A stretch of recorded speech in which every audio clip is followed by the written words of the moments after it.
Generar confianza en la ciudadanía es uno de los retos del Poder Judicial a fin de cambiar esa percepción social de los jueces, la ley y la justicia. Así lo señala Arturo Ramos Sabarzo, director del Centro de Investigación Jurídica de la Escuela Libre de Derecho, en entrevista aquí con Mega Noticias. Y eso es un gran pendiente también del Poder Judicial, que no ha logrado permear a la población mexicana para saber la utilidad y las funciones y el papel que ocupa en una sociedad y en la democracia mexicana. Creo que en ese sentido hay una tarea pendiente por parte del Poder Judicial de saber mejor comunicar lo que decide, las decisiones que indudablemente impactan en la sociedad, y creo que ese tiene que ser uno de los grandes pendientes. No solo pensemos en la Suprema Corte o en el Poder Judicial Federal, sino el resto del entramado judicial del país en el ámbito local y federal. Y es que la justicia está en crisis. Los militares están mal capacitados y presentan con errores las carpetas de investigaciones. ¿Qué es esa cadena de investigación? No solamente son los jueces, sino es toda la investigación desde que inicia la comisión del delito. Y a esto se suma la intromisión indebida del gobierno, que politiza, y del presidente de la República, que le encanta politizar el asunto de la justicia. Así lo dice Ignacio Morales Lechuga, ex procurador general de la República, en entrevista aquí con Mega Noticias. Se han mezclado a veces tantos conceptos políticos, y luego Gobernación es la que está haciendo el trabajo de la Fiscalía, y si yo soy juez, nomás digo, bueno, ¿dónde está la competencia de Gobernación para hacer estas investigaciones? Le echan a perder el trabajo a todos. Habría tal vez que puntualizar causas internas de la Fiscalía, causas externas atribuibles al gobierno. Y luego el presidente pues echa a perder todos los casos, violando el debido proceso y la presunción de inocencia. Por eso digo, la crisis de la justicia también está fuera de la justicia. La Secretaría de Gobernación está contribuyendo a esa crisis y el presidente mismo contribuye a esa crisis. A debate. Ahora, como es habitual a esta hora aquí en Mega Noticias, vámonos a debate con, y le doy la bienvenida a Alejandro Martínez Serrano, profesor de la Universidad Nacional Autónoma de México y la Universidad La Salle.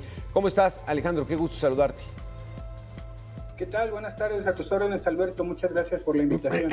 Alex, ¿dónde está el asunto que se tiene que trabajar a fondo para que haya justicia en este país? O sea, uno le pregunta a la ciudadanía, aquí no hay justicia.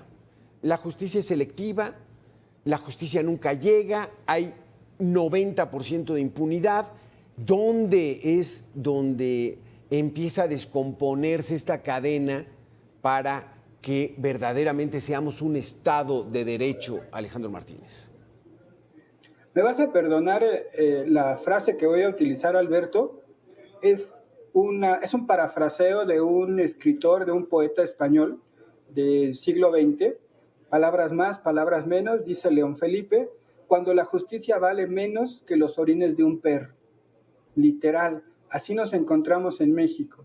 Podríamos considerar que el presidente Felipe Calderón hizo una reforma en materia de justicia, sobre todo para agilizar los juicios y obviamente que hubiera un mecanismo que actualmente ya está a nivel nacional, que es la oralidad, que se diera una forma más ágil, más rápida para la obtención de justicia. Desafortunadamente, con las entrevistas que tú nos acabas de presentar, no tenemos esa justicia pronta, rápida ni gratuita. La justicia en México es relativa a quien tenga la capacidad económica de contratar abogados, que tengan los conocimientos y las habilidades necesarias. Si alguien en este país se enfrenta a un problema de justicia sin el recurso económico, desafortunadamente se encuentra en situaciones muy complejas, porque efectivamente vemos que quien tenga un buen abogado y tenga el recurso,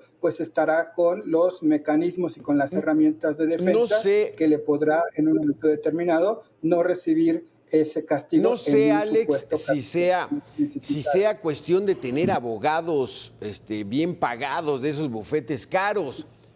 Creo que el sistema penal acusatorio, y si no, corrígeme, lo que pretende es de que la justicia sea rápida, pero entonces tiene que haber evidencias, tiene que haber pruebas, tiene que haber una serie de elementos que convenzan al juez de que alguien cometió o no cometió el delito. Y ahí no es tanto pues, de la capacidad de los abogados, pues también el Ministerio Público es el que tiene que incrementar su calidad. ¿No es así? Obviamente que tiene que haber una policía de investigación que lleve a cabo lo que tú comentabas hace rato, las carpetas de investigación para presentar ante la autoridad judicial esas evidencias que nos indiquen algún presunto responsable. A mí me gusta mucho utilizar en las clases los recursos de las películas, de los documentales. Y hay un documental muy bueno, no sé si lo hayas visto tú, Alberto, tiene ya algunos años, Presunto Inocente. Sí. Donde hacen el seguimiento precisamente de un joven que se encontraba cerca donde ocurre un asesinato, pero la policía dice, tú fuiste y te vas precisamente a purgar esa condena. Y por eso te digo, sí se necesita tener la defensa de un abogado, porque este joven sin abogado es condenado por un homicidio que no cometió. Gracias al auxilio de abogados y cineastas que hicieron el documental, él logra salir y acusar precisamente a aquellos funcionarios tanto de la Procuración de Justicia como de la impartición de justicia que lo habían condenado. Que ese en ese caso, sentido, pues tenemos ese ejemplo. Que ese caso no fue una situación personal, sino es mejorar los números de la Fiscalía porque dicen ya resolvimos casos. Entonces entramos en un asunto donde se politiza la justicia cuando la justicia debe ser absolutamente entregada a ese poder. Vamos a hacer una pequeña pausa, Alejandro Martínez, de 2 minutos y regresamos porque está muy interesante este tema.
Alejandro, regresamos entonces. Hay esa situación, Alex, de lo que platicábamos.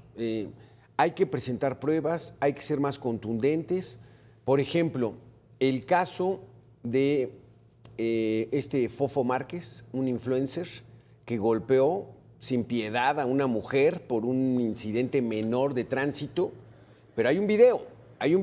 Aquí el problema, Alejandro, es ¿qué tanto se está arriesgando la Fiscalía de acusarlo de feminicidio en grado de tentativa?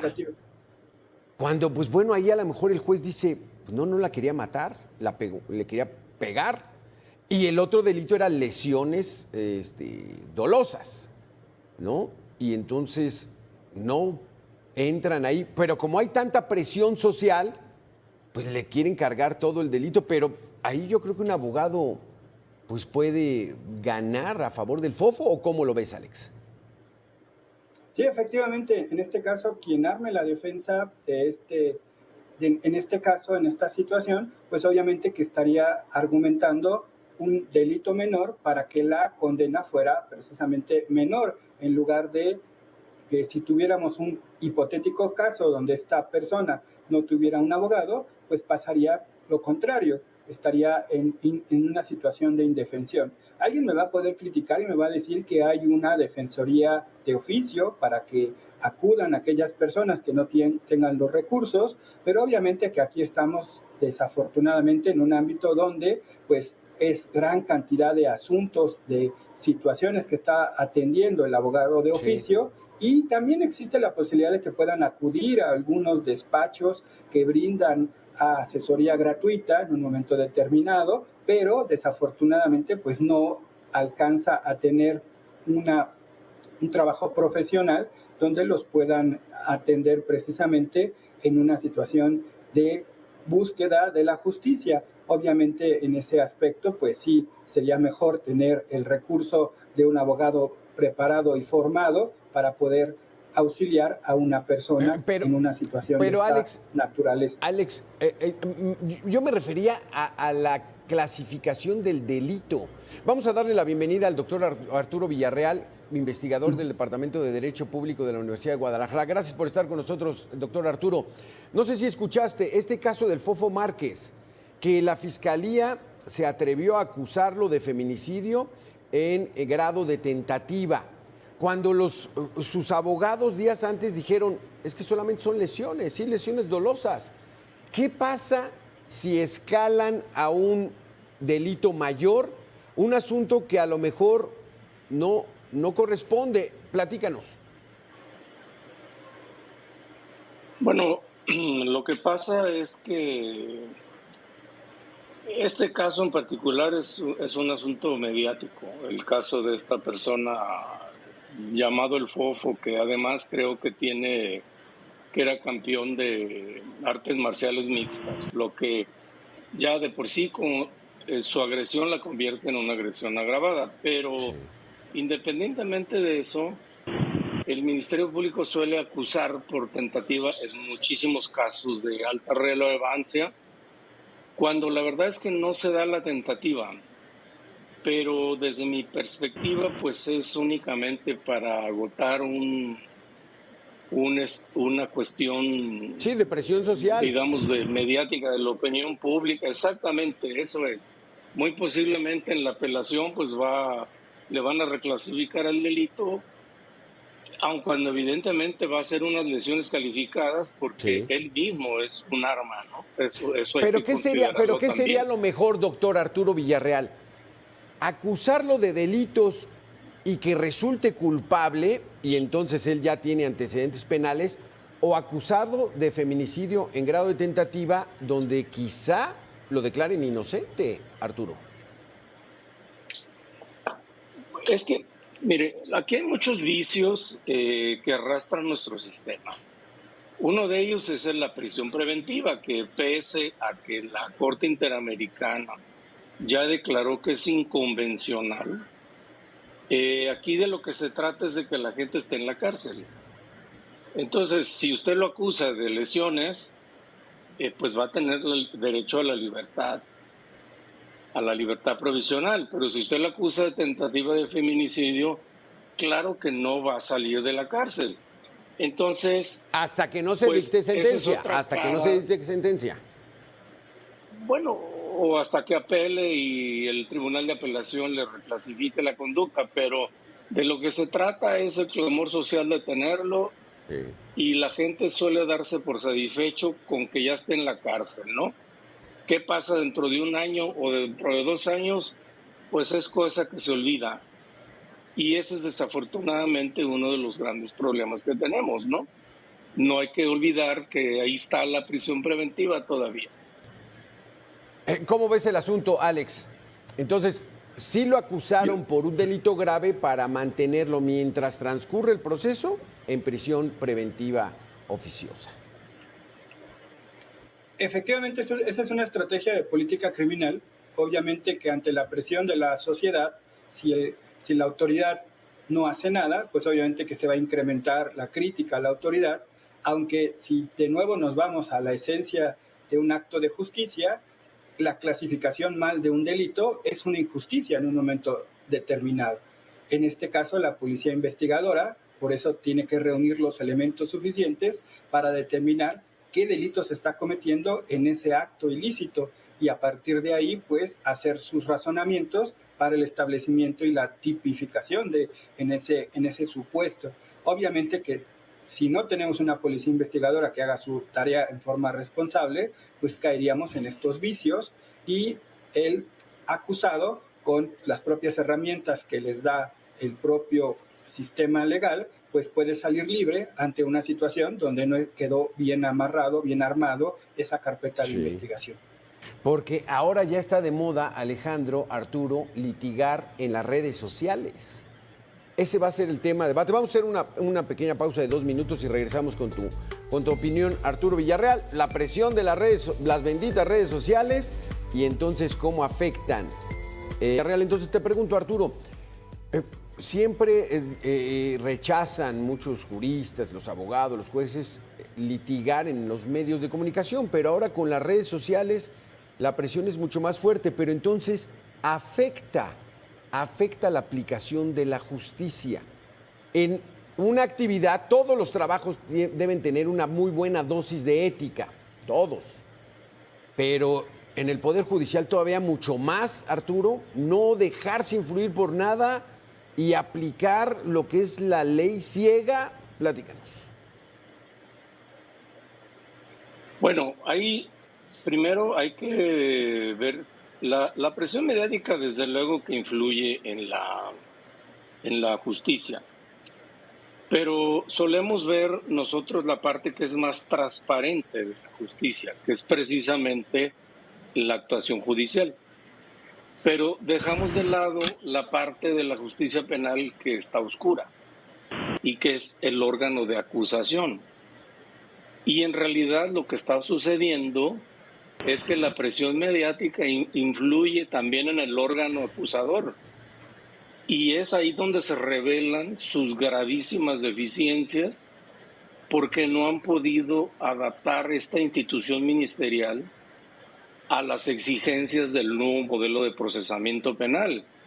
Entonces, pues desafortunadamente vemos nada más a los jueces y creemos que ellos son los malos, por así decirlo, pero no nos damos cuenta de que la acusación está mal sostenida y suele estar la mayoría de los casos así.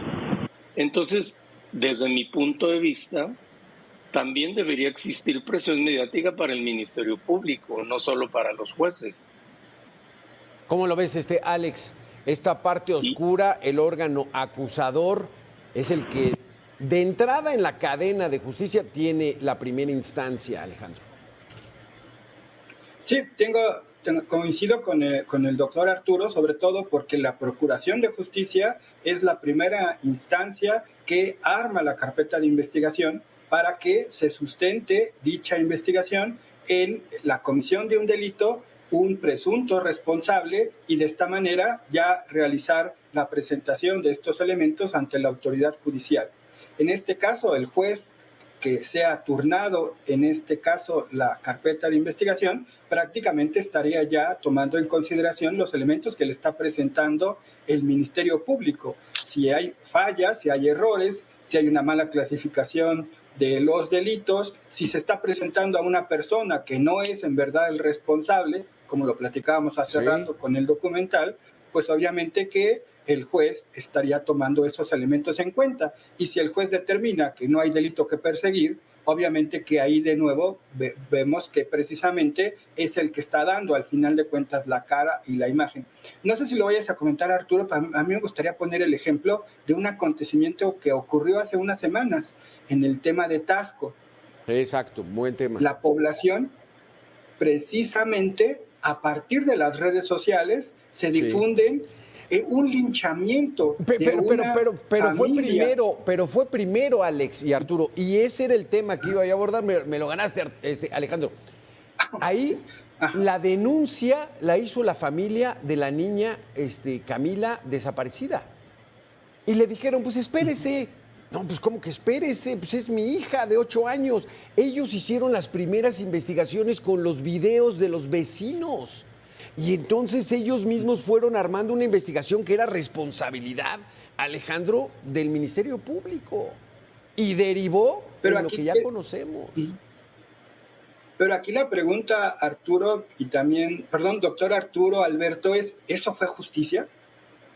Que la propia familia investigara, no pasó esto por las autoridades correspondientes y tenemos el linchamiento de una familia que en un momento determinado, para mí, no es justicia, porque no hubo los elementos suficientes para determinar qué pasó ahí, pero la misma sociedad asumió la propia justicia a la usanza de la obra española Fuente Ovejuna.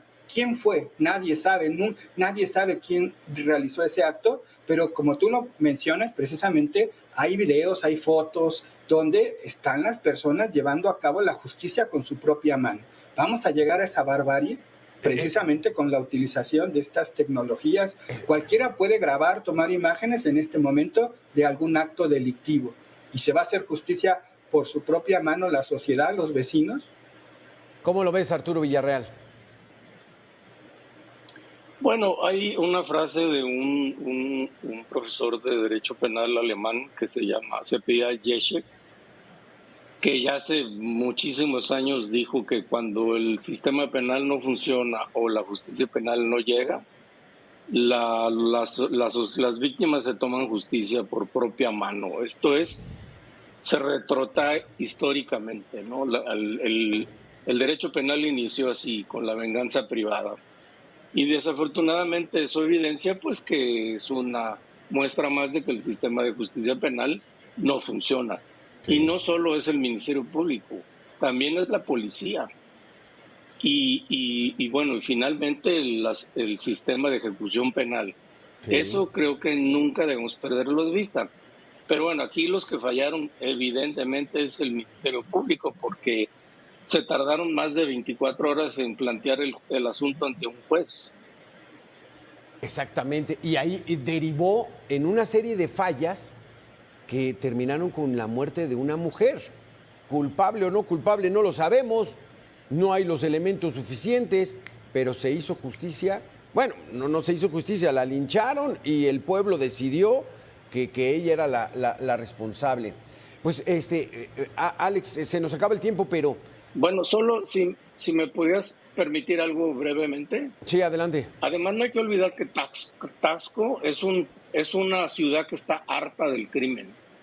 No solo este homicidio fue un desencadenante, porque esa ciudad está tomada por el crimen organizado. Eso es algo que también se olvida. Exactamente. Eso sería todo. Es que esa es la otra, Alex, el contexto. O sea, el propio titular del Ejecutivo en este país dice, no me vengan con que la ley es la ley.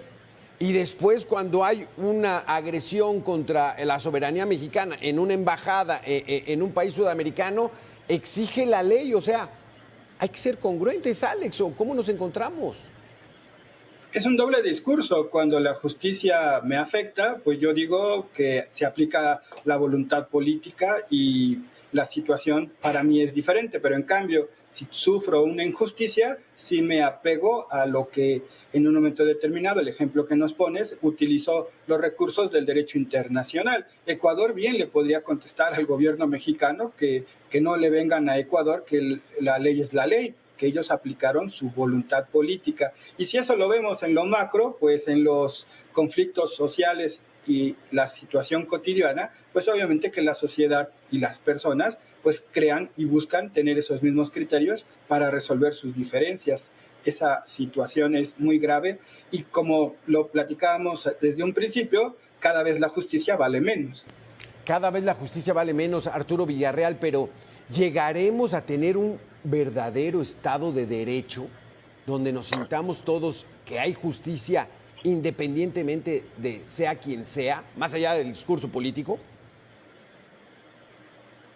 Pues yo espero que sí. Tenemos los mecanismos adecuados, constitucionales. El Sistema Nacional de Seguridad Pública tiene un Consejo Nacional que desafortunadamente no funciona. Y pues habría que, nosotros desde el plano académico pues hemos hecho muchos ensayos proponiendo propuestas, ¿no?